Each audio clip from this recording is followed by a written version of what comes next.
Yo,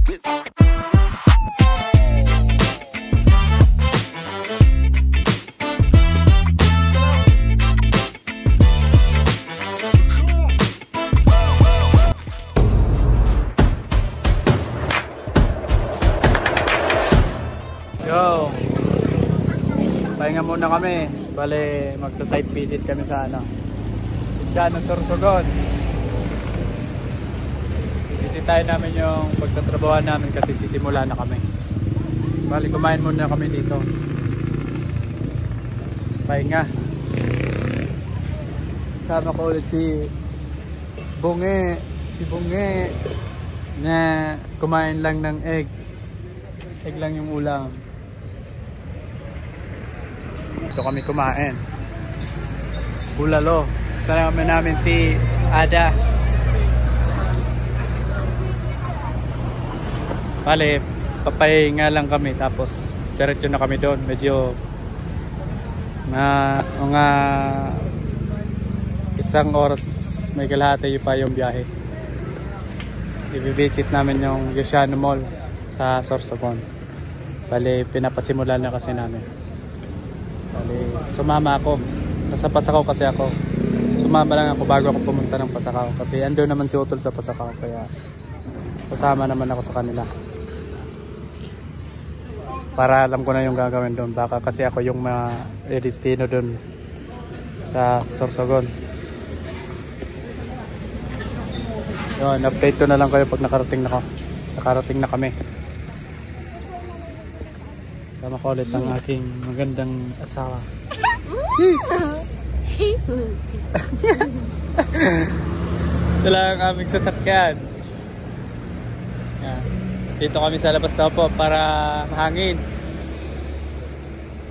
Tignan nyo itong dalawang bata. May libangan sila. Oh. Update ko na lang kayo pag nakarating na kami doon. Yo, biyahe na kami. Yan. Sorsogon na to.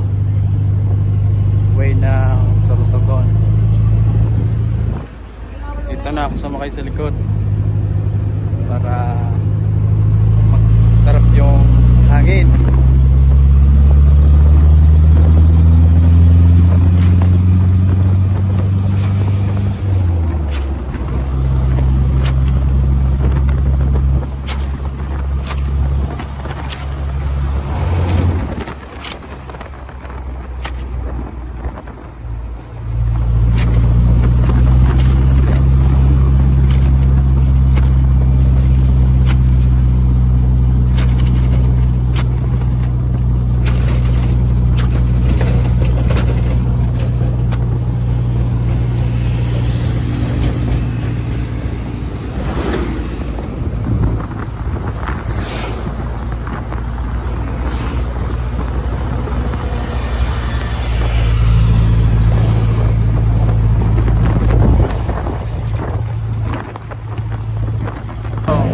Tayo sa sa pasyalan ng Sorsogon, yung may malaking kasag.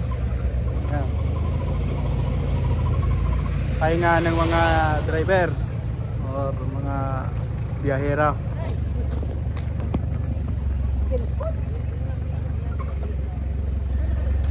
Pasyal ko kayo dyan.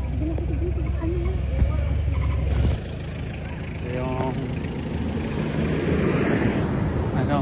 dito pahingahan ng mga biyahero.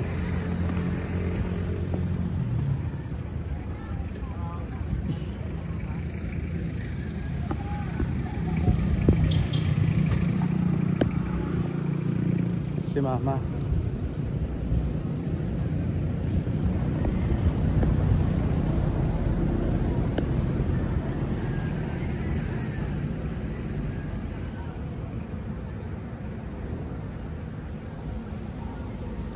picture lang kami dito tapos maya diretso na kami dyan na yung papunta sa sentro ng Sorsogon.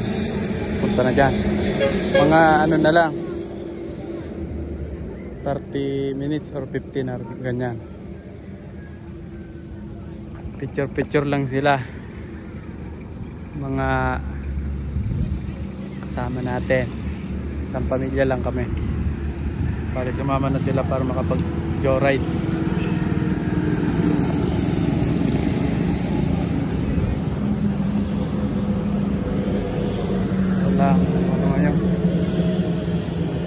dagat. Parang nasa Pasakaw lang. So, andito na tayo sa site.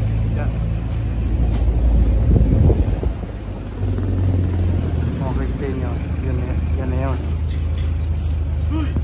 Ito na yung building ng bagong Yesiano Mall.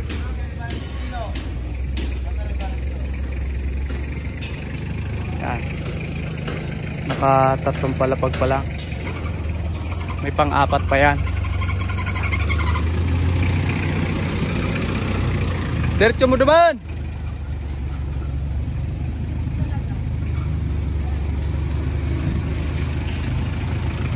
Loy! Loy!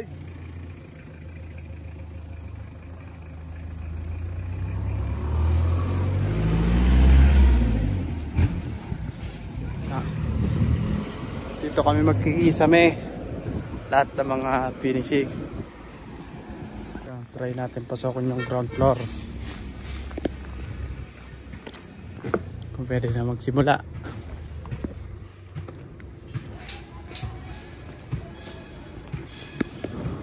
Ito yung ground floor. Kailangan unahin namin dito kung saan kami gagawa ng barracks namin. So kung pwede nang makasimula dito sa ground floor. Medyo matubig lang.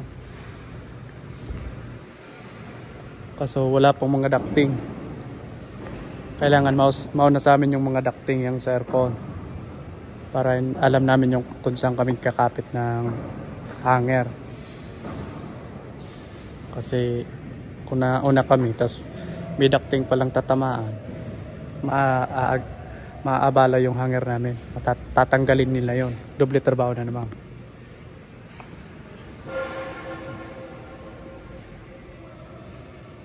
Nandito tayo sa second floor.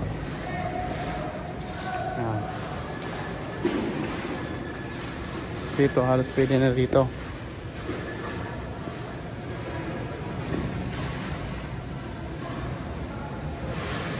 Pwede nang simulan.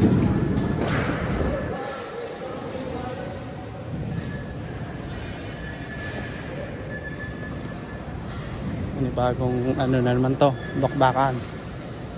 Ayun sila papa.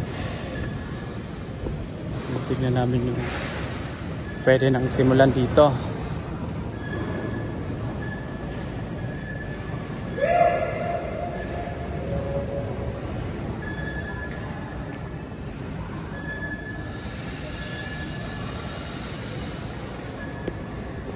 Charging.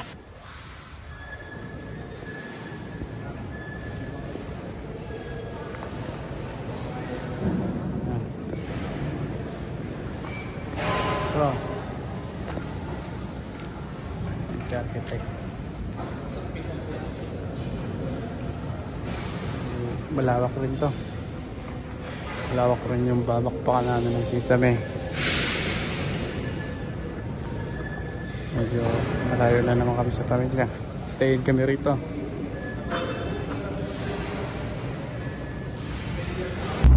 Yo, biyahe na kami pa uwi. Bale, alas 6 na, mag alas 7. Uwi na kami.